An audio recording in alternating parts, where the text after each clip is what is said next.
An balma lamɛnnikɛlaw aw salamu alaikum aw tulo bɛ arajo Bamako 24 de kan na ka bɔ Mali kɔnɔ na minnu bɛ k'an lamɛn jamana fan o fan jamana kɔnɔ ni jamana kɔ kan k'aw bɛɛ lajɛlen fo ni k'aw koɲuman dɔn. Aw sɔgɔlen bɛ aw ka arajo Mandi la Bamako 24 min bɛ n'a bɛ kunnafoni latɛmɛ aw bɛɛ lajɛlen tɔgɔ la diɲɛ ma don o don a balimakɛ n'aw denkɛ Abdulaye Kulibali fɛ k'a sɔrɔ ɲɛmaaba n'i y'a sɔrɔ o bɛ tali ka Jɛjɛ Sare la ale bɛ ka baaraw bɛɛ lajɛlen jateminɛ k'aw fo ni k'aw koɲuman dɔn faso kɔnɔ ni faso kɔ kan. Dɔwɛrɛ taw ma k'aw sigi ni k'aw ka kunnafoni makɔnɔ kunnafoni ni dalilu don tiɲɛ ni Ala ye siran kan kunnafoni gɛrɛgɛrɛ anw sigilen filɛ kɛnɛ kan. O de bɛ bɛn kunnafoni lasɔrɔtuma bi tarata ye tarata min na bɛnnen bɛ nazara san kalo 6 na o ye juin kalo ye bi o tile 8 ye ka bɛn 2021 san ma farafin kalo min n'i y'a sɔrɔ o ye selifitinin kalo ye an b'a la k'a fɔ bi o tile 28 ye jate la san kalo 10 don hijira san 1442 san dugawu de bɛ kɛ Ala ka ɲɛ k'a d'an ma. Bakurunba fɔla bi kunnafoniw filɛ kunungo an ka jamana kuntigi Furanjila fanga ma ɲɛma Colonel Asimi Goita ale bɔra kɛ kalingasiyɛn kɛ fasodenw ɲɛkɔrɔ kunungo kunnafoni ye ɲɛfɔli kow la. Tuma min na n'o kɛra Choguel Kokala Mayiga n'i y'a sɔrɔ ale sugandira ka minisiri ɲɛma ye ale yɛrɛ ye kuma dɔw fɔ kunungo kunnafoni ye ɲɛfɔli kow la. Ka taa se bi an ka jamana kɔnɔ na fasodenw hakili ye mun ye bi nin baara minnu kɛlen filɛ ka jamana kɔnɔ na kunnafoni ye ɲɛfɔli kow la. Lakana bilama fɛɛrɛ jumɛn de kan ka tigɛ o la bi o ko bɛ cogo jumɛn an ka jamana kɔnɔ na kunnafoni ye ɲɛfɔli kow la. Ninnu de bɛna kɛ kunnafoni kumaba ye bi k'a fara kunnafoni wɛrɛw bɛna fara nin kan lasema balimakɛ n'aw denkɛ fa Abdulaye Kulibali Ala ka ɲɛ ka d'an ma. Kunnafoni an b'a daminɛ k'a la k'a fɔ an ka jamana kɔnɔ na min ka dɔn k'a fɔ kunungo CCB la an ka jamana kɔnɔ na n'i y'a sɔrɔ Furanjila fanga ma ɲɛma ye ɲɛma danga tun don ale sugandira k'a kɛ jamana ɲɛma ye an b'a la k'a fɔ kunungo a ye kalingasiyɛn kɛ maaw ɲɛkɔrɔ. Nga ma bɛ se ka fɛn min fɔ kɛnɛ in kan min y'an ka jamana dɛmɛbaa minnu bɛ yen n'i y'a sɔrɔ o ye jamana wɛrɛ maaw ye olu kɔni ma ye kɛnɛ in kan nga an ka jamana maaba camanba tun bɛ kɛnɛ in kan. Tuma min na n'i y'a sɔrɔ maaw donna waati min na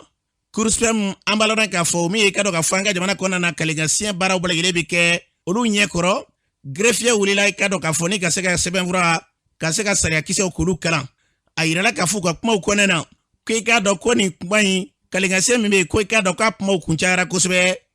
Kiri tigilamaw yɛrɛ yɛrɛdama ni ɲɔgɔn cɛ a kan ka kɛ a man ka kɛ a da sera o kumaw ma nka a y'a yɛrɛ k'a fɔ ka sanga n'i ka dɔn k'a fɔ sariyaw ye fɛsɛfɛsɛliw bɛɛ lajɛlen kɔfɛ k'a ɲɛfɔ fasodenw ye ko baasi foyi t'a la baara in bɛ ka kɛ cogo min na k'o y'a kɛcogo de ye. An b'a la k'a fɔ tuma min na n'o ye kɔrɔfɔw ta k'o kɔrɔfɔw ni k'olu kalan o kɔfɛ procureur min bɛ yen n'i y'a sɔrɔ o bɛ tali kɛ Mohamed Timbo ale ye kuma ta a y'a yɛrɛ k'a fɔ a bɛ fɛn min fɔ bi wulikajɔ bɛɛ lajɛlen ka kɛ hali bi u b'a ɲini ka dɔn k'a fɔ jamana kɔnɔ na min ye jamana kuntigi Furanjila fanga ma ɲɛma ye bi a ka fɛɛrɛ balile tigɛ jamana kiri ko o bɛ se ka bila sababa minɛ kɔnɔ cogo min na k'i ka dɔn kiri kumaw cayalen bɛ maaw fɛ sanga ni waati bɛɛ kɔnɔ k'a fɔ ko wari o de bɛ don kiriw la ni ka kiri caman bɛ yen ni ka gɛlɛya don a kɔnɔna na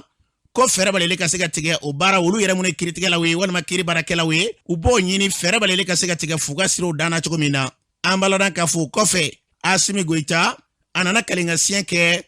an b'a la k'a fɔ k'a tɛgɛ kɔrɔtan n tɛ faso janfa men kali masala basa mbeni ya sonori ka bonga kalini ma jamana ko ne ta janfa jamana ka hakew jamana ka kilenya ka jamana bla menengoro konana ka jamana bla siratige jelen ga siratige jelen mbeni ya sori malidew ndambe no kewale no tabulo belegele kale tina dangaro shikelena ambalona ka fo Colonel Asimi Goita adda sirama ka ire ka fanga jamana lakana ni ala sona ma komi ka fo koju kela ka banga jamana konana ko barabuna sigi singa o kene ka akabe femi fo anga jamana konana fɛn wuli ka jɔ ka ɲɛsi Mali ma kelenya wa Furanjila fanga min bɛ n'i y'a sɔrɔ o sigilen filɛ k'o ɲɛma kale u bɛna gouvernement min sigi o gouvernement bɛna kɛ gouvernement ye min bɛ n'a bɛna ɲɛsi faso ma basigi ni lafiya kama a da sira ma a ko ni ala sɔnna ma jamana kɔnɔ n'i ye jateminɛ bi sɔrɔ minnu ye maa ɲɛmaw ye wulikajɔ minnu bɛ kɛ n'i y'a sɔrɔ nafolo kasabiw ye n'i y'a sɔrɔ jamana kuntigi minnu tɛmɛna o bɛɛ bila u ka bolo ka miliyari 1 ni kɔ waati bɛɛ lajɛlen kɔnɔna na o miliyari ni kɔ min n'i y'a sɔrɔ o bɛɛ bila olu ka wagande kɔnɔna na kɛrɛfɛ ko ni ala sɔnna ma ale bɛna ta yin n'ale yɛrɛ kan k'o sɔrɔ a bɛna kilan fila e ka dɔn k'o bila jamana ka bolo ka gɛlɛya min bɛ jamana na bi wa ko ni ala sɔnna ma o bɛna ta k'o don gɛlɛya minnu bɛ i ka dɔn k'a fɔ jamanadenw na n'o dɔ ye jiko ye n'o ye dɔ ye gɛlɛya wɛrɛw ye ka se ka don o ko da fɛ a y'a yɛrɛ k'a fɔ min ye i ka dɔn k'a fɔ lafasali tɔn minnu bɛ jamana kɔnɔna na bi n'i y'a sɔrɔ olu wulilen bɛ k'u jɔ k'a yɛrɛ k'a fɔ u ka ɲinifɛnw de kɛ sɔrɔ fɛn ko ni ala sɔnna ma sigi kɛrɛnkɛrɛnlen bɛna kɛ u ni ɲɔgɔn cɛ ka wele bila u bɛɛ lajɛlen ma u bɛɛ lajɛlen ka jɛ k'u tɛgɛ da takunda kelen na sango Mali mago bɛ basigi min na bi ani lafiya min na jamana bɛ se ka u siraw minɛ cogo min na an balana k'a fɔ colonel Assimi Goïta a ka kɔrɔfɔ fanba bɛɛ lajɛlen kɔni Mali bɛɛ lajɛlen bɛ se ka fara ɲɔgɔn kan cogo min na ka tɛgɛ da takuda kelen na cogo min na ka fɛɛrɛ tigɛ furancɛla fanga min laban waati min na o k'a sɔrɔ maliden bɛɛ lajɛlen bɛ nisɔndiya la ni Mali ye a ka kumaw a fanba bɛɛ lajɛlen de kɛra nin an balana k'a fɔ maa caman bɛ yen minnu y'a yira k'a fɔ k'olu nisɔndiyara kosɛbɛ min ye ka dɔn k'a fɔ Cour suprême ɲɛmaa ye ale kumana k'a fɔ u bɛ fɛn min fɔ fɛɛrɛ bɛ lajɛlen ka kɛ u ka se ka lakana an ka jamana kɔnɔna na bi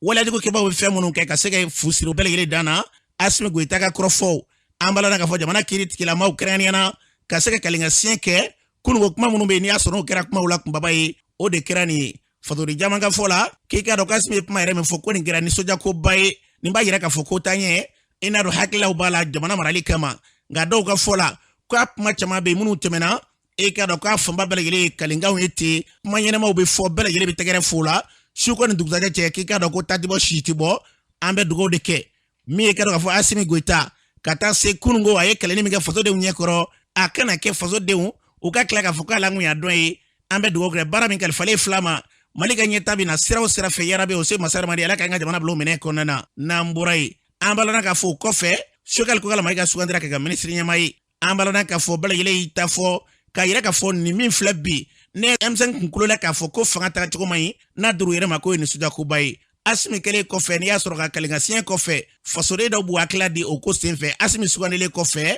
aw b'a faamuya cogo di an ka dɔw lamɛn Sori Kaba nin b'a yira k'a fɔ président min b'a dɔn a kan ka min kɛ parce que n'i bɛ fanga la min ka gɛlɛn o ye i k'a dɔn i ka baara yɛrɛ ye min ye an ye min mɛn bi président Assimi Goïta da o b'a yira k'a fɔ a labɛnnen don fɛɛrɛ b'a kɔnɔ a bɛ taa sira min fɛ a b'o dɔn donc an b'a ɲini bɛɛ lajɛlen fɛ Mali cɛ n'a muso denmisɛn ni makɔrɔba bɛɛ k'a dɛmɛ ni dɔw ye bɛɛ k'a dɛmɛ ni baara ye bɛɛ k'a dɛmɛ ni cɛsiri a kelen tɛ se donc ne bɛ se ka min fɔ o de ye k'a fɔ Mali an bɛ Mali kura min ɲini na ni Ala sɔnna an b'a sɔrɔ. Ni Assimi soutenir pour la présence, soutenir la transition et la transition est donnée, la Assimi demain pour que vraiment transition nous amène la commission là. Ani mo ba ye ko militaire ko de volontaire Mali ko de. Pour le ministre, pour anga mo ko fe no M5 vraiment o yanga kuna wole. Ani na kana transition soutenir kana o wole nyundo kana ka yula ka fo andi bi joxo fe Mali ko la ni ko yula ko andi bi joxo fe. Alhamdulillah rabbil alamin. Waati min na dɔw ka se ka fara baara janya kan walasa ko bɛɛ ka se ka kɛ basigi kɔnɔ. Nin diyara n kojugu ala bɛ se ka ko la o. Assimi ninnu ko bandaw ko k'u ma se ka baara kɛ bandaw bolo ala ye banda d'u ma. M5 mɔgɔw kabini ko in daminɛna o ko ko n'olu nana k'u b'a yɛlɛma k'an bɛ bɔnɛ kɔnɔ k'u b'an bila arijana kɔnɔ a diriw fana ma. Bon sisan an b'a lajɛ ni maa ko de tun don u bɛ u yɛrɛ bolo b'a la mais kuluba in ka di dɛ ni yɛlɛla hakili bɛ yɛlɛma dɛ. Mais Choguel kɔni b'a dɔn pɛrɛ ko Assimi m'a ta M5 mɔgɔ dɔ y'a sɔrɔ yen mais n'a donna ka ɲinɛ a yɛrɛ kɔ bolo kelen nin y'a labɔ u bɛ tila k'a labɔ. A bɛ se ka bila caman hakili la mais ne ka hakilanta ye min ye c'est vrai que an bɛ politique kɛ ni hakilanta min ye a bɛ fɔ min ma projet de société de b'an bolo anw ka kɛlɛ a ɲɛsilen tɛ anw ma anw ka ɲɛta tɛ ka se ka fɛɛrɛw sɔrɔ ka se ka baara kɛ ka fanga sɔrɔ ka jamana yiriwa ka jamanadenw yiriwa ka jamana ka taaɲɛ sabati o kɔnɔ maa kelen tɛ se ka fɛn bɛɛ kɛ peut-être que bɛɛ n'i ka waati ala min bɛ fanga d'a ma ale de b'a dɔn a b'a d'a ma ni hakilina min ye dilen ma vraiment a bɛ se ka se min d'a ma an bɛ se ka min kɛ an k'o k'o kɔnɔna na ale bɛ se k'an dɛsɛ donc an ye fanga mara anw se kɛra min ye Mali kɔnɔ an sera k'o de kɛ an ma se ka min kɛ o nimisa t'an na o ye ala ka ko de an b'o di ala ma fanga kura min nana a siran t'an na a ɲɛngoya t'an na ka fanga bɔsi dɔ la k'a di dɔ ma o ye ala ka ko de min ka di ala ye o ka d'an ye an bɛ ala anw se ye fɛn o fɛn ye bi pour que Mali ka taa ɲɛ Mali ka bɔ ni gɛlɛya in na an ka se ka fɔ ka bɛn sɔrɔ ka fɔ gɛlɛyaba minnu b'an na n'o ye an ka insécurité ye n'o ye an ka gɛlɛya damadɔ ye an ka se ka bɔ olu kɔnɔ k'a ɲɛsin élection ɲuman ma ka élection kɛ ka ala deli jamana ka hɛrɛ bɛ maa min bolo ala ka fanga d'o ma o de y'an ka hakilanta ye an bɛna baara kɛ n'o de ye n'ala sɔnna. An balɔnna k'a fɔ ni tun ye fasoden dɔw kan ye u y'a fɔ cogo min na an ka jamana basigi ni lafiya ala k'o sabati n'an bɔra ye o hukumu kelen kɔnɔna na n'a ma ɲɛ k'a fɔ Choguel Kokala Mayiga sugandira ka kɛ fanga ɲɛmaa ye kɛrɛnkɛrɛnnenya minisiri ɲɛmaa furancɛla fanga kɔnɔna na Choguel Kokala Mayiga yɛrɛ ɲininkara Choguel Kokala Mayiga ne ko e yɛrɛ jɔnni ye i ye mun de kɛ ka na se bi ma an k'a lamɛn. Ne filɛ nin ye ne ye san 26 de kɛ o san 26 kɔnɔ ne ka professeur minnu bɛ balo la o bɛ se ka kɛ seere i ye ko bɛɛ kɛ n ka to parmi les 3 premiers tout le temps ne ye bac sɔrɔ premier du Mali ne ye n ka université kɛ yenga diplôme d'ingénieur de télécom ya défendu en 1982. Mention honorable. Yenga doctorat d'état dans les sciences des télécommunications. Au Watila, peut-être Mogo Kele Mogo Fla de Koumbe Malila, à Mancha Afrique, 1988. Insigna Kana Malila, né service national de Ke, Sadasu, ka formation néo ke Sanfla, 89-90. Donc, avec ce qu'il faut connaître, Sadasu Korode, soldat deuxième classe, numéro matricule 24831, 5e contingent du SNJ, donc né Sadasu en réserve. Au coffre, n'y bara damne sotel mala. Avec ce qu'il y a directeur Korofe. Ni bara bo minkanga ke Malila, dans le domaine des télécoms. Ka téléphone nati au nord, dans les régions du centre. Au projet Baou, nebe mogo minua ka ingénierie ke. Kadla akanga ke tugomino. O watila, gao ni kida région téléphone kunte. Nega projet follow, nere ka diplôme, nga sujet kuyemi. Téléphone be se ka janse Mali bela tugodi. Yo projet de ke, kadla ka di gouvernement. Ye bara dam nenfara. Oui, projet de confier la 1992. Malila Samuga Sam Bisaba kono. Bara jumene kanga ke Malila. Téléphone ko, télévision ko, radio ko la. Néo Barake, j'ai dirigé un groupe de plus de 150 experts Kemeni Biduru. Mingo Jamana Beola, Américain Boula, Français Boula, Suisse Boula, Bochaman Boula. Aye sans Wolomula ke Barala, 1992 pour 1999. Au document B, volume bas pour vous livre bas, Tanikele, qu'a dit gouvernement. Fengo fenabe ke télévision ni radio ko labi ne de bara nyemoya organisé en 1994 obe samwa ni woro au document B ambaloran ka foni tu Dr Shokala Kokala Maiga Mali ministre nyama kurani tu ali kan franjila fanga Omar Ali Kamambe dugo de ke femi yi ka do ka fo jamana konena ambise kan tega data kunda kilna choko mina obena sira fe ala ko sobati nambora yi ambaloran ka fo ministre zo manga jamana kono luka barate do de ka fera balele ke ka seka familike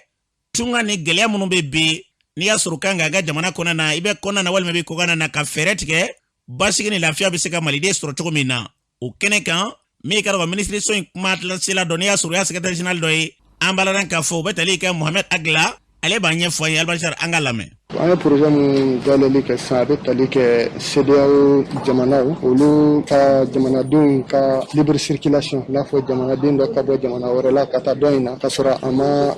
difficulté sura la ama segen sura la donc atelier yimbe tali ke o de kan gouvernement barakela ani anga partenaire mu be ano no ICD ani Union européenne olu de andeme o la san pour que anga o formation ke Bamako Sigasso ani kay wala sa mu be ni mbara ina olu ka sharia pour qu'à donc à appliquer. Voilà, nous au des fois c'est-à-dire na faille pour que permettre nous de nimbara ina nous de liberté de circulation bara la pour que ça charia ou donc à famo ou qu'à laboli choko niman atelier bena ke nya fo choko na yoro saba de la Bamako Sigasso ani kay abena le muga ani wolonvla a yoro sabala yoro ubuna à peu près le cononton que la formation saba bina ka ambalodan ka fo afora choko mina miye wulige joy sedao jamana Ukrainiana uninyonje lafia bena choko mina kanya sanga marau makoko na nga jamana ni jamana wera uma ala ko sobati nambora e ambere yele ka je sonanga foko faso kanga nganye faso kanga nganye yere kanga mundeke ukera hakila doy sabale bugo demisanu nga faranya ngwanke dogo franya ngona na ka kuludo sigisinga ko kada mana ko munumbe ke kiungona na nuluka kinsenyero la ubena fusiri udana udemsenda mani nyonje ukene kan mi dugutike katase aleka mogobo la foka tabla kulu yere kono we maba munu wele kene kan musula ka ubola katase je kulu yere belegele ken so yera sinfe mawi shira minda kene kan ofle Ousmane Keita dugutigi ka représentant do kambla kalaya kala jama bismillah ka bayifu ayeni ndonda aga jiro janoma quartier plein commune plein jamna plein commune ba kono adunza ngola chemi bo boy kanga ready wala ay senesi dugutigi bla kalanga na dagunya kilo mi fa ayi ko jama bismillah lo ye o de flani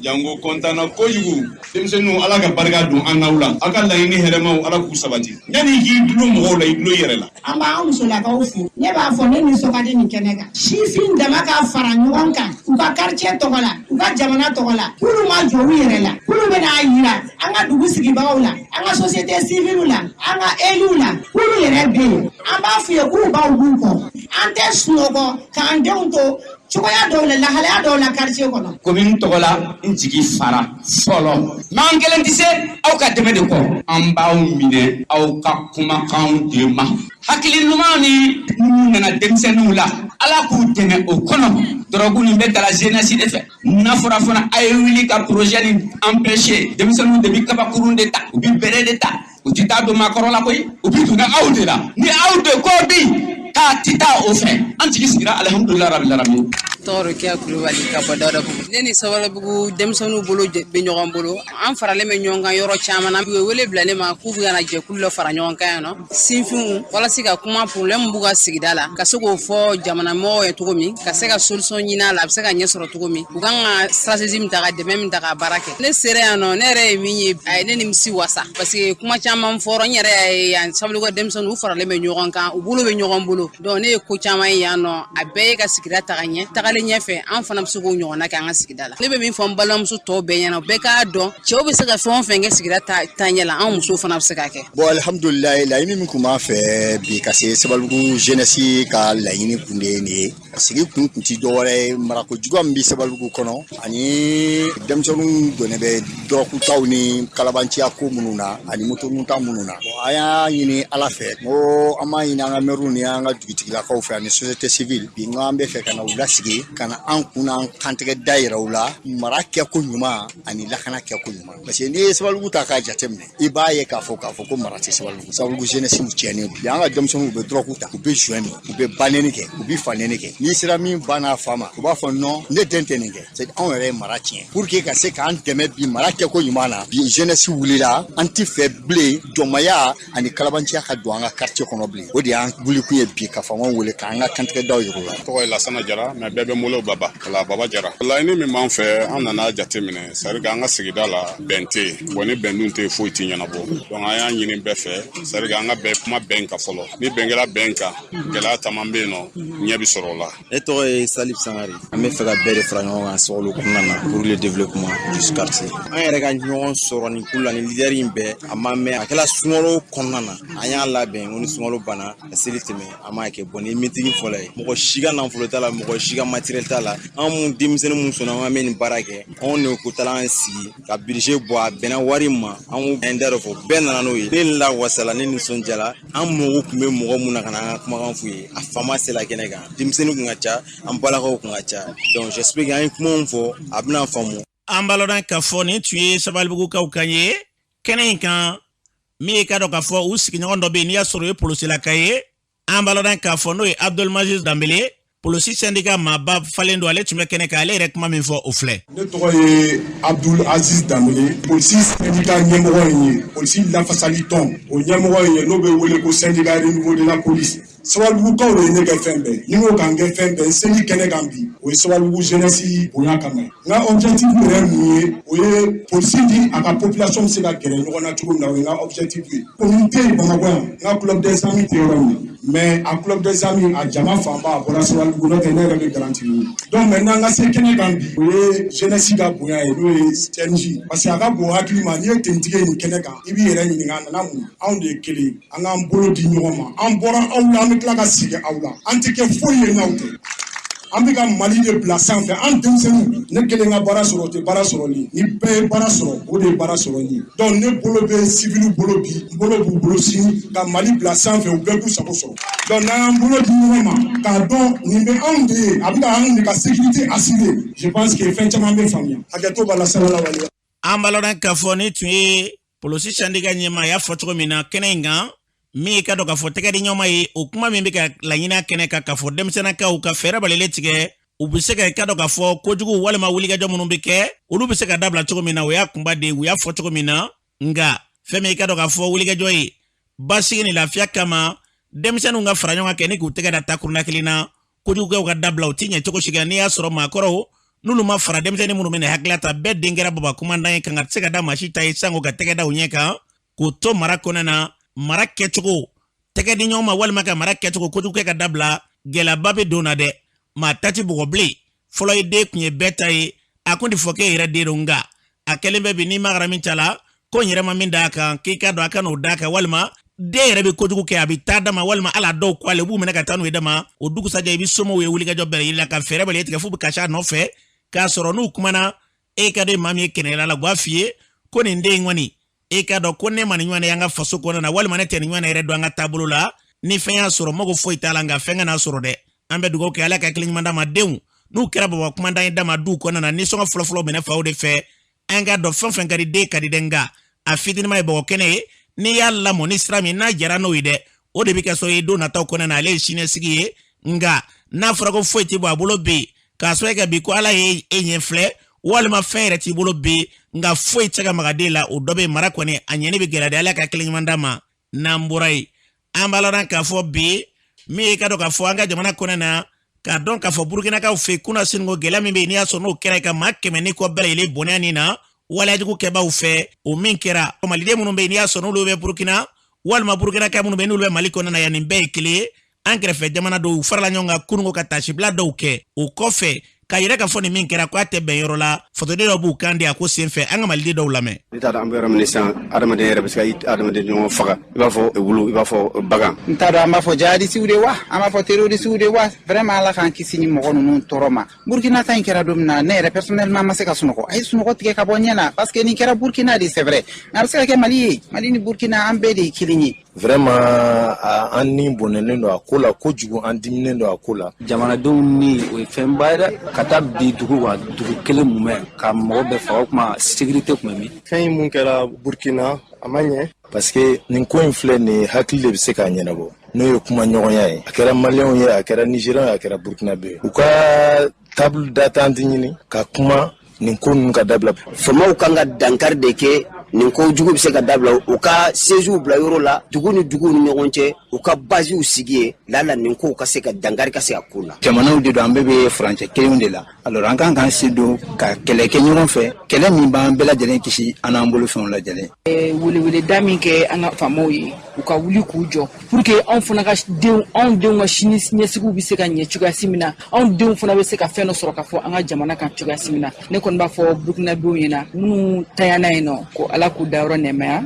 an b'a lɔn k'a fɔ nin tun ye maliden dɔw kan ye u y'a fɔ cogo min na yarabi ala ni t'i gatigi ɲɔgɔn tɔgɔ dɔ i b'a fɔ ko n dɔn ma a bɛɛ ka kɛta ye kelen a ka maraw kɔnɔna na a ka duw kɔnɔna na a ka ja basigibaliya n'a cogorɔ burukina o ni mali bɛɛ ye kelen yarabi ala k'an ka jamanaw ni k'u kolo suma maa minnu bɛ nin ŋaniyajugu ninnu ta ka ɲɛ sama ala k'an don kalo de bi la n'an bɔra yen an b'a lɔn k'a fɔ k'a dɔn bi anw yɛrɛ ka fɛn dɔw ka se k'olu don ba la an ka fɔlifɛn bɛ yen n'a bɛ wele ko tamani ka se k'o ta k'o don ba la ko ne jiteminɛ bi diɲɛ kɔnɔna na jamanabaw b'a la k'o kalan k'o se k'o ɲɛdɔn nka anw yɛrɛ ka jamana kɔnɔ a bɛɛ yira yan nka o n'a tabalilen ko anw kɛmɛ k'a ka bolokofɔtɔ fɛn ye Cheikh Sisoko ale y'i ka dɔn k'a fɔ cɛba y'an ka jamana kɔnɔ seko ni dɔnko o matarafaba don ale y'o wulikajɔ kɛ o wulikajɔ min n'i y'a sɔrɔ fo ka ndamafɔ la 55 ko bala yɛlɛ fara ɲɔgɔn u bɛ se ka fɛɛrɛ kɛ cogo min na k'u kalan ko kɛcogo la ani o kɔfɛ festival minnu kɛ a da sera kuma ma kunnafonilaw ɲɛkɔrɔ an ka lamɛn n ye baara dɔ de daminɛ n'o ye 55 tama hip hop ye 55 tama hip hop ye tamanfɔla 50 ka fara ne ka taman 5 kan ani ka denmisɛnnin minnu bɛ arapu kɛ k'a yirula ni arapu in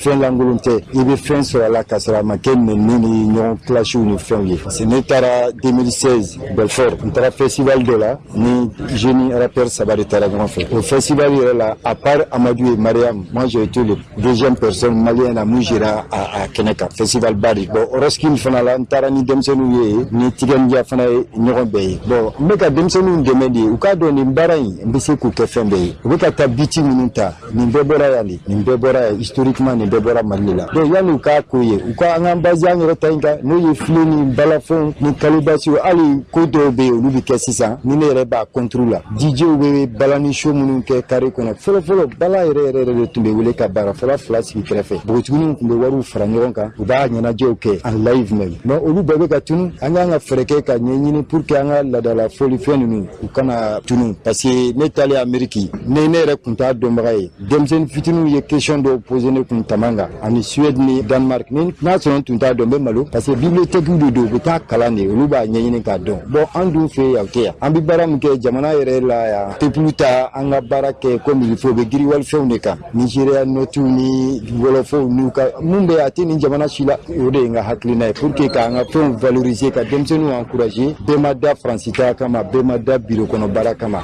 an bɛ se ka nin bɛɛ sɔrɔ an yɛrɛ fɛ yan a bɛ daminɛ nin kalo tile 21 an b'a daminɛ commune 3 la formation ni atelier bɛ daminɛ na ala ma foyi kɛ bon festival yɛrɛ bɛ daminɛ du 1er au 7 novembre o bɛ kɛ Tongorobugu san o san b'o kɛ o 7e édition o bɛ kɛ Tongorobugu an balɔrɔ ka ni tun sɛgɛ ni sisoko kan ye a y'a fɔ cogo min na fɛn min ye yɛrɛ dɔn ni yɛrɛ dɔn k'a dɔn ne bɔra yan ne bi donna dama an balɔrɔ ka fɔ sini tɛ gɛlɛya wa ni kunungo ma dɔn bi dɔn kɔni gɛlɛyaba bi dɔw la ala k'an ka jamana ni k'a basigi n'an bɔra ye an balɔrɔ ka fɔ bi ka musow fara ɲɔgɔn kan ni k'u kalan ka hakilila d'u ma k'a dɔn anw ka taabolo ye jumɛn ye anw yɛrɛ ye mun de ye o ye ka dɔn k'a fɔ hakilila dɔ ye hakilila min bɛ yen n'i y'a sɔrɔ n'o talen bɛ musoba dɔ fɛ n'o ye Suwadu Jabate ye ale ka wulikajɔ kɛ ka taa COPEC n'i y'a sɔrɔ Yirimajɔ CESCA kɔfɛla la an balɔrɔ k'a fɔ o kɛnɛ in kan n'o ye kalanso ye kalanso min n'i y'a sɔrɔ musow bɛ kalan kalali baaraw la ye ka ye kɛnɛ kan fara ɲɔgɔn kan ba COPEC kɔnɔ na ka musolakaw fara ɲɔgɔn kan ka hakilila caman d'u ma an danbew n'an taabolo ye mun ye a kɛnɛ kan Suwadu Jabate yɛrɛ tun bɛ kɛnɛ kan a ye kuma min fɔ o filɛ. Ne tɔgɔ ko Suwadu Jabate ne ye jeli de ye jeli ye fier ne fa tun ye Sidiki Jabate min tun bɛ kɔra fɔ nka sisan ne bɛ baara kɛ kɛnyɛrɛye la an ka baara taabolo bɛ boli fɛn fila kan walasa musomanninw bɛ to école la musomannin talen école la o ye tiɲɛ ye mais ka to école la o ka gɛlɛn an fɛ yan kosɛbɛ n'i ye 100 bila ka taa min bɛ diplôme sɔrɔ o man ca. Munna a bɛ COPEC la yan? Ne ye COPEC mɔgɔ de ye o kɔnɔna na comme centre bɛ n bolo Baginda olu bɛ se kalali la u ye ne dɛmɛ ne fana bɛ se ka musomanninw hakili sigi k'a sabati nin baro in tɔgɔ ko Jiko ni Maaya. I fa jamu t'i jamu ye i ba jamu t'i jamu ye Jiko ɲuman ni jamu ye Jiko ɲuman bɛ sɔrɔ sira minnu fɛ du ye jɔn ye anw ka sigida la tɛnɛmusow tun bɛ yen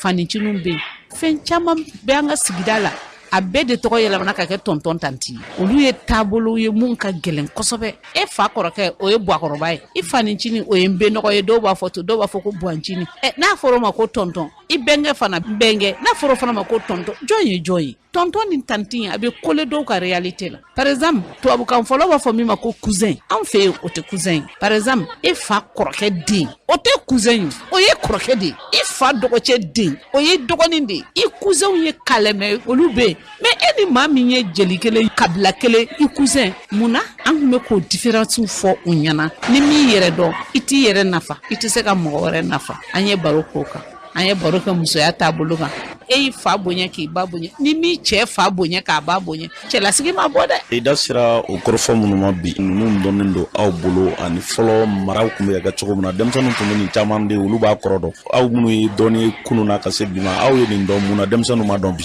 min na denmisɛnninw ma dɔn taabolo caman falenna n'i y'a ye fɔlɔ i b'a ye fa bɛ du kɔnɔ ba bɛ du kɔnɔ dutigi n'a musow bɛ du kɔnɔ dencɛ n'a musow bɛ du kɔnɔ fa dɔgɔcɛ n'a musow bɛ du kɔnɔ duba de tun bɛ yen nɔ an kɔrɔna cogo cogo an nɔgɔ bɛ ku ɲɔgɔn na an bɛ kan kelen fɔ an bɛ ɲɔgɔn faamu mais n'i taara village k'i mabɔ i fa la k'i mabɔ i ba la k'aw mabɔ kabila la kabila principe fana bɛ taa k'i dan n'o taara k'i dan e ka yeta bɛ bɔ télé kɔnɔ e ka yeta bɛ bɔ téléphone kɔnɔ hadamadenya b'i dan fɔlɔ hali ni du gɛrɛndɛra ni dencɛ fɔlɔ min bɔra du kɔnɔ i b'a ye a muso n'a denw bɛna tile du kɔnɔ ka tila ka taa so o kɛkun tɛ dɔwɛrɛ de o kɛkun de ka fɔ taabolo dɔw de b'an fɛ yen nɔ tana dɔw de bɛ yen nɔ an ka denbaya ka kan k'o dɔn u kan ka kɔrɔ n'o ye ka mɔ n'o ye ne yɛrɛ filɛ sisan k'a fɔ ko tana dɔw bɛ yen nɔ an b'a fɔ an tana ye nin an tana n'i ye denmisɛnninw ɲininka bi k'u tana ye min ye u tɛ tana kɔrɔ dɔn ni mɔgɔw m'o dɔn sigida kɔnɔ mɔgɔw m'o dɔn taabolo la mɔgɔw m'o dɔn aw b'a fɔ cogo di olu k'o dilan olu b'o dilan cogo di n'an ma an denw hakili lajigin o kɔ sini u bɛ kɛ kɔnɔ ye sigi jiriti minnu na dɛ an mago tɛ Mali kura la dɛ walayi an mago bɛ maliyɛn kura de la parce que maliyɛn de bɔra foroko la k'a don foroko wɛrɛ la a tɛ kun min kɔnɔ a sen n'a kunkolo bɛ kɛnɛma ko duloki b'i kan a jalen b'i kan na maliyɛnya kɛra ten de an bɛ Mali kura hali n'an ye institution bɛɛ falen jamana baarada n'a fɛnw bɛɛ falen k'a taabolo k'a fɔ da la tant que a ma don Jiko ni kɛwale la tɛ ɲɛnabɔ dɛ. I ko k'i ka kuma la ko i fa ye Sidiki Jabate ko n'a tun bɛ kura fɔ ani bi Sidiki Jabate dɔw bɛ yen fana bɛɛ b'o dɔn o bɛ kura fɔ u danfara ye jumɛn ye. Sidiki kɔrɔba tɔgɔman de Sidiki Ncini ye Sidiki kɔrɔba den de Tumani ye Tumani den ye Sidiki Ncini ye Sidiki kɔrɔba a mɔcɛ bɔra Galen de Gadugu Galen ka taa Fode Malamini Dramé ka kɛlɛ la kɛlɛ tiɲɛna Nɛtɛbulu a mɔcɛ nana ka na muso n'a den ta ka taa bɔ a terikɛ ye o tuma y'a sɔrɔ Gambi tɛ yen Senegal tɛ yen Mali tɛ yen o tuma y'a sɔrɔ Manden jamana de don o taara an fa nana dans les années 40 a nana ka na bɔ a mɔcɛ n'o ye Siriki kɔrɔba ye ka na bɔ a mɔcɛ bɔra yɔrɔ min na ka na bɔ yen olu ko komi i mɔcɛ taara k'a bɛ taa bɔ a terikɛ ye a ma segin e fana nalen min ye nin e tɛ taa tugun nka o ma segin nka o ma muso furu Gambi dɛ o muso bɛ bɔra Mali la ka taa ni min sera furu ma o bɛ ci bila ka na ne ye n fa ɲininka n ko aw mɔcɛ tun b'o ka mun na ko ni muso bɔra yɔrɔ min na ko i denw bɛ taa bɔ o bɛɛ n'a la o la an fa nana dans les années 40 ani Mamadu Konate walan kɛ ɲɔgɔn fɛ RDA kɔnɔ ka kɛ masakɛ jali k'o baro u ye députéya sɔrɔ ɲɔgɔn fɛ ka fɛnw kɛ o kɔfɛ a nana Modibo Keyita nana o Modibo kɔfɛ Musa nana Alpha y'a den de ye Alpha ye Tumani bila place la o de la ni fɛn minnu bɛ kɛ palais la u bɛ Tumaniw wele Tumani b'a fa place de la Ala ye Sidiki nɔgɔya Sidiki a n'a tɔgɔmaniw bɛ kuma ne k'a ma ko Sidiki a fɔ ne tɛ Sidiki ye ne ye Sidikiba de ye ne tɔgɔman de ye Sidiki ye ne ye Sidikiba de ye o la Sidikiba in jara a kun o danfarani de b'u ni ɲɔgɔn cɛ. An balodan k'a fɔ ni tun ye Suwadu Jabate Sidiki Jabate tɛnɛmuso don Tumani balimamuso don a cɛ tun ye kalanba ye kɛnɛ in kan ye o kɔfɛ kalanden minnu ye kalan sɔrɔ kamaralakaw furumuso Mayimuna Taburu ale yɛrɛ kuma ta an k'a lamɛn. Ne Madame Kamara Mayimuna Taburu ye ka bɔ COPEC da kɛnɛ in tun ye ladamu kɛnɛ de ka mɔgɔw hakili di denmisɛnninw ma bi parce que n'i y'a jateminɛ an ka société kɔnɔ a ye kumakan fɛn fɛn min fɔ an tun mago bɛ nin bɛɛ de la c'est ne yɛrɛ b'u cɛla ne b'a dɔn u bɛ cogoya min na yan nɔ donc a da magara kuma caman na o diyara ne yɛrɛ ye kosɛbɛ kosɛbɛ surtout saniya ko min filɛ nin ye denmisɛnninw u kana kɛ lamɛnni ni yelen ni tulonkɛ y'a ko kɔrɔ u k'a lamɛn quoi n'u y'a lamɛn a nafaba de b'u kan donc a yeli a diyara n ye kosɛbɛ directeur yɛrɛ dɔnni ni fɛn min b'a la a y'a partage ni ɲɔgɔn cɛ a bɛ fɛ an k'a dɔn. Ni tiɲɛ Mayimuna kan ye o kɔfɛ kalanso in yɛrɛ directeur ba an ye kɔrɔfɔ d'ale ma Ismaël Fane ale ye fɛn min fɔ o filɛ. Ne tɔgɔ ye Ismaël Fane ne centre d'orientation professionnelle de coupe et de couture n'u b'a fɔ ma ko COPEC Yirimajɔ n'o directeur ye. Faraɲɔgɔnya min kɛra bi n'an y'a di ekɔlidenw ma o ye adamadenya taabolo ye parce que an y'a jateminɛ k'a fɔ du tɛ dilan ni muso tɛ n'i y'a mɛn jamana muso de don a ka kan an balimamuso minnu b'an bolo yan nɔ an kana dan u nana kalan min kɛ n'o ye couture ye an kana dan kalali dɔrɔn ma k'o ɲɛf'u ɲɛna an minnu bɛ k'a fɔ k'an bɛ ka baara d'u ma kilasiw kɔnɔna la an bɛ difficulté caman sɔrɔ an ka baara kɔnɔ o dɔ ye lamɔcogo du yɛrɛ kɔnɔ parce que an ka métier in a b'a demander i ka kɛ mɔgɔ ye mɔgɔ min basigilen don i ka kɛ mɔgɔ ye mɔgɔ min majigilen don an ka métier in b'o demander kosɛbɛ o cadre kɔnɔ i b'a ye k'a fɔ n'ani an balimamusow bɛ baara kɔnɔ an bɛ fɛn camanw la fɛn minnu b'u u jɛ vraiment ladamu sira fɛ n'o o kana ka du u ma mais an ka jateminɛ na a caman to u yɛrɛ nɔ ye somɔgɔw d'u débarrasser ka bɔ éducation na c'est à dire que mara la sokɔnɔna la an y'a jateminɛ a caman bɛ yen u n'u ka denmisɛnninya la u ye chance sɔrɔ ka furu kɛ u bɛ furu la o fana na i b'a ye k'a fɔ fɛn caman b'u jɛ furuso kɔnɔna la donc je me suis dit que n ko bon a ka kan n ka na ni mɔgɔ ye mɔgɔ min bɛ se ka ɲɛfɔli k'u ye mun yɛrɛ ye u balamɔgɔ ye mun ye u kɔrɔmuso kɔrɔbalamɔgɔ ye o ka se ka na ɲɛfɔli k'u ye adamadenya yɛrɛ taabolo kan musoya yɛrɛ taabolo kan cogo min na an mago bɛ fɛn min na jamana kɔnɔ u ka se k'o sɔrɔ. An b'a lɔn k'a fɔ ni tun ye Ismaël Fane kan ye u y'a fɔ cogo min na a kun ye kalan min ɲɛta Ala k'o sabati n'an bɔra ye an b'a lɔn k'a fɔ radio min bɛ yen n'a bɛ san marabolo la dugu min bɛ yen n'a wele ko Si o radio ko radio yɛrɛ ko an b'a lɔn k'a fɔ sababu o ye Jangɛnɛ Jara de ale sigilen bɛ Bamakɔ nka a ko ko faso min n'i y'a sɔrɔ n'a bɔra yen k'ale b'a tɛgɛ ŋɔni ɲɛsin faso ma k'a to Bamakɔ ka miliyɔn sɔrɔ ka taa baara faso la o kɛra sababu ye u ka radio min n'i y'a sɔrɔ radio yɛrɛ ko ye k'o ka sanyɛlɛma ni radio in sigira sen kan a ye ɲɛfɔli kɛ kunnafonilaw ɲɛkɔrɔ an ka Jangɛnɛ Jara lamɛn. Ne yɛrɛ tɔgɔ ye Jangɛnɛ Njamu Jara an ye radio in sigi an faso la maaw kulo bɛ se ka d'a ma u bɛ se ka kunnafoni jɛlen ɲuman sɔrɔ cogo min na k'o t'u ka sigida kɔnɔ an ye radio in sigi o kɔsɔn a bɛ kɛ sababu ye n ka faso bɛ se ka lakodɔn n yɛrɛ kɔni sigilen don Bamakɔ yan an ye radio tɔgɔ da radio yɛrɛ ko n'i y'a ye i bɛ se ka maaw dɔn i yɛrɛ kan k'i yɛrɛ dɔn fɔlɔ ɲinɛ radio in sigili san 26 ye juin kalo min ni an filɛ o kɔnɔ o tile 13 u bɛ radio kɛ san 26 ye radio in kɔni sigi kun ye fɛn min a bɛ sɛnɛkɛlaw de dɛmɛ sabu sɛnɛkɛ jamana don fɛn min bɛ yen ni o bɛ an ka sɛnɛkɛlaw nafa ani kunnafoni ɲuman an b'o de ɲini k'o di sɛnɛkɛlaw ma a kɛra nafaba de ye sigida ma n'i ka fɛn tununna sisan n'i taara kunnafoni di radio la yɔrɔ kelen i ka fɛn bɛ se ka ye fɔlɔ tun bɛ wari di gangan fɔla ma ka gangan gosi mais kami radio nana ni aw mago bɛ fɛn na n'a nana ka na fɔ radio la yɔrɔ kelen u bɛ kunnafoni di bɛɛ bɛ bɔ a kalama o ye radio nafa dɔ ye ko nin kɛra nin yɔrɔ in na radio b'a fɔ dɔrɔn mɔgɔ bɛɛ min sɔrɔ yɔrɔ la o ye nafaba ye. E y'i to Bamakɔ munna ka radio sigi i faso la? N y'a ye diɲɛ yɛrɛ ye kunnafoniso de n'a ma kunnafoni an bɛ taa dibi la donc n y'a jate minɛ n kan ka kunnafoniya fɛn dɔ de ɲini n'o ye radio ye k'a ɲini ka taa n'a ye faso la. I y'a daminɛ ka radio dayɛlɛ i faso la fɛn ɲini dɔ de kama n'a ye wa n'o ye nafasɔrɔ sira dɔ ye kɛrɛnkɛrɛnnenya nafoloko la walima i y'a dabɔ mun kelen kama? Vraiment ka di ɲininkali diyara ye. Ne ye radio kɔni dayɛlɛ n y'a dayɛlɛ n faso la an ka yɔrɔ ka se ka lakodɔn an ka bɔ ko caman kalama minnu bɛ yen n'o ye radio yɛrɛ sigira olu yɛrɛ fɛ yan u yɛrɛ kulo b'an kan na radio in ma sigi k'a fɔ ko ne bɛ nafa sɔrɔ a la sabu minnu bɛ yen n'olu bɛ baara yɛrɛ la ne yɛrɛ de bɛ fɛn bɔ n kunna ka d'u ma n faso bɔlen kungan mɔgɔw ka se k'a dɔn o ye nafa belebele dɔ ye n b'o nafa sɔrɔ a la donc o yɛrɛ kɔsɔn n ye nafa sɔrɔ a la k'a fɔ ko wariko don o tɛ ne wariko de don n'o don n bɛ se k'a dunya o mais n'i y'a ye n bɛ taa n'a ye n faso la o ye n faso ka di n ye donc o y'a nafaba dɔ ye Abulaye. Foyi man bon faso ma n'a ye miliyari sɔrɔ Bamakɔ yan anw ɲɛ tɛ foyi la an ɲɛ b'an faso de la. Ɲinɛn ta ko a kɛlen bɛ ka mun bolo da radio in a san kunbɛn kama. Kawu Jabate n'o ye balani fɔlɔ Kawu Jabate ale de kan ka taa ɲinɛn ta ɲɛnamaya ani an ka donsonkɔni fɔlɔw olu de bɛ kɛnɛ ka ɲinɛ anniversaire yɛrɛ dabɔlen bɛ fɛn min kama u ye an lamɛnni min kɛ san o san an k'u fara ɲɔgɔn kan ka waleɲuman dɔn kɛ ka ɲɛsin u ma k'a dɔn k'a fɔ san tɛmɛlen na an ye nin sɔrɔ an ye nin kɛ tan an bɛ mɔgɔw kunnafoni k'a dɔn k'a fɔ toujours an b'u ka bila la ɲɛnajɛ bɛ daminɛ kalo in tile 20 juin kalo tile 20 ka bɛ dimanche ma an b'a daminɛ sɔgɔmada fɛ fo ka taa se tile su bɔli ma an kɔni bɛ si ɲɛnajɛ in kɔnɔna san yɛlɛma o san yɛlɛma an b'o de kɛ san o san sigidalamaw bɛ bɔ k'a kunbɛn nisɔndiya yɛrɛ ani bonya denbaya bɛ kɛ musolakaw yɛrɛ bolo si yɛrɛ dugu kɔnɔ denfaya an b'o di dugu wɛrɛ mɔgɔ ma min bɛ kɛ sababu ye an ka kala ɲɔgɔn na o de la an bɛ denfaya di dugu wɛrɛ mɔgɔ ma donc an bɛɛ bɛ fara ɲɔgɔn kan pour que k'an tɛgɛ di ɲɔgɔn ma ka nisɔndiya kɛ bonya ani karama kɔnɔna la n bɛ wele bila si lamini bɛɛ ma saro lamini bɛɛ sayi lamini bɛɛ masinɛ hakaja segu mara bɛɛ san région mara bɛɛ n bɛ wele bila bɛɛ ma cɛ fara muso kan